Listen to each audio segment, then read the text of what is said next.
ఈ రోజు సుజాతనగర్లో ప్రారంభించినది పార్టీ కార్యాలయం కాదని ఒక దేవాలయం అని అభివర్ణించారు జనసేన ఉమ్మడి విశాఖ జిల్లాల అధ్యక్షుడు పెందుర్తి ఎమ్మెల్యే పంచకర్ల రమేష్ బాబు. గురువారం ఉదయం పెందుర్తి నియోజకవర్గ స్థాయి జనసేన పార్టీ కార్యాలయంను సుజాతనగర్ 80 ఫీట్ రోడ్డు దరి రత్నగిరి నగర్లో MLA Panchakarla Ramesh Babu ribbon cut చేసి ప్రారంభించారు. ఈ సందర్భంగా ఆయన మాట్లాడుతూ మీ ప్రాంతాల్లో ఉన్న సమస్యలను తన దృష్టికి తీసుకురావాలని అవి నా సమస్యలుగా భావించి పరిష్కరిస్తానని పేర్కొన్నారు. మంత్రి నారా లోకేష్ విశాఖ పర్యటన వలన కొంత ఆలస్యమైంది అని అసౌకర్యానికి క్షమించాలని అన్నారు.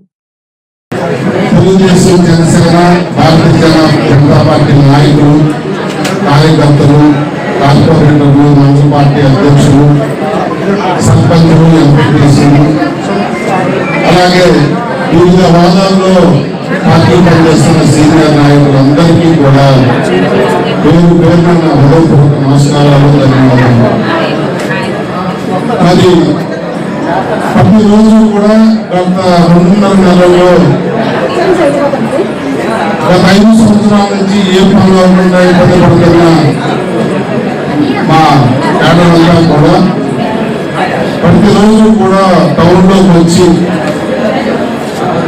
ఉదయం 7 గంటల నుంచే ఎంతో దూరం నుంచి అక్కడికి రావడం అనేది నాకు చాలా ఇబ్బందిగాను అవమానంగాను, అంటే ఇంతమంది టైం నేను వేస్ట్ చేస్తున్నానని చెప్పి ఆలోచించి 15 రోజుల నుంచి ఇక్కడ ఆఫీస్ తయారు చేయించి ఈరోజు ఇక్కడ ఆఫీస్ ఓపెన్ చేసుకోవడం జరిగింది. నేనైతే దీన్ని ఆఫీస్గా కాదు, దీన్ని నేను దేవాలయంగా భావిస్తాను. ప్రతి ఒక్క సామాన్యుడికి, కార్యకర్త నుంచి పార్టీ లీడర్ నుంచి సామాన్య ప్రజల వరకు కూడా ఏ కష్టం వచ్చినా కూడా ఇక్కడికి రావచ్చు. ప్రతి వారికి కూడా వచ్చిన ప్రతి ఒక్క వ్యక్తిని కూడా నవ్వుతూ పంపించే బాధ్యత నేను తీసుకుంటామని కూడా నేను భావిస్తాను. అంటే ఎంతో గురుతరమైన బాధ్యత నా మీద పెట్టి రాష్ట్రంలోని 4 అత్యధిక మెజార్టీ ఇచ్చిన ఈ పెద్దలు ప్రజలు రుణం తీసుకునే విధంగానే కార్యక్రమాలు ఉంటాయండి. ఏ రోజు ఆఫీసులో 8 గంటలు ఉదయం నుంచి సాయంత్రం వరకు, మధ్యాహ్నం వరకు, లేదా మధ్యాహ్నం నుంచి సాయంత్రం వరకు, రాత్రి వరకు అనేది అవుట్డోర్కి ఎప్పుడు వెళ్తున్నాం, రూమ్లో ఉన్న రోజులు కానీ ఆఫీసులో అందుబాటులో ఉండేది కానీ ముందు రోజే అందరికీ కూడా మీడియా ద్వారా కానీ గ్రూప్ ద్వారా కానీ తెలియజేయడం. ఆ టైం టేబుల్ ఏది మిస్ అవ్వకుండా ఎమ్మెల్యే ఉదయం 9 నుంచి 2 వరకు, మళ్ళీ 4 నుంచి 8 వరకు ఆఫీసులో అందుబాటులో ఉంటాడు అంటే ఉంటాడండి. ఏమి డివేట్ అవ్వకుండా ప్రజలకి ప్రభుత్వాన్ని పరిపాలన చెరువు చేసే విధంగా ఈ కార్యక్రమాన్ని తీసుకోవడం జరిగింది. మరి ప్రతి ఒక్కరూ కూడా మీడియా ద్వారా ఇది చదివి విని ప్రతి ఒక్కరూ కూడా దాన్ని సద్వినియోగం చేసుకోవాలని చెప్పి పార్టీ శ్రేణులకే కాకుండా సామాన్య ప్రజల వరకు కూడా ఈ కార్యక్రమం ఉంటుంది అని చెప్పి తెలియజేస్తూ, మరి ముఖ్యంగా ఈరోజు అందరూ నాయకులు ఇక్కడికే వచ్చారు కాబట్టి మళ్ళీ ఏదో మీటింగ్ పెట్టకుండా ఇంకో విషయం కూడా మీడియాకి ప్రశ్నలు పెడదాం అనుకున్నా, నాయకులు మీటింగ్ పెడదాం అనుకున్నా. ఆల్మోస్ట్ అందరూ ఇక్కడికే వచ్చారు కాబట్టి అందరూ శ్రద్ధగా ఇవ్వండి. సెప్టెంబర్ 2వ తారీఖు పవన్ కళ్యాణ్ గారు పుట్టినరోజు. మరి అధికారంలోకి వచ్చిన తర్వాత మొదటి పుట్టినరోజు కాబట్టి ప్రభుత్వం, పవన్ కళ్యాణ్ గారు కానీ ప్రభుత్వం కానీ పార్టీ కానీ మా ఎన్డీఏ ప్రభుత్వంలో పార్టీలో ఉన్న భాగస్వాములు అందరికీ కూడా నా రిక్వెస్ట్ ఏంటంటే, మేము ఆ రోజు పవన్ కళ్యాణ్ గారు పుట్టినరోజు అనేది ఏదో డ్యాన్స్ పెట్టి డబ్బుగా చేసుకునే కార్యక్రమాల్లో కాకుండా ఆయన ప్రోగ్రాం డిజైన్ చేశారు. 30వ తారీఖు నుంచి, అంటే ఎల్లుండి నుంచి, ఇవాళ 30 రేపటి నుంచి, ఒకవేళ రేపు అయినా 31, 1, 2 3 రోజులు కూడా వారు ఇచ్చిన కార్యక్రమాలు ఏమిటి అంటే,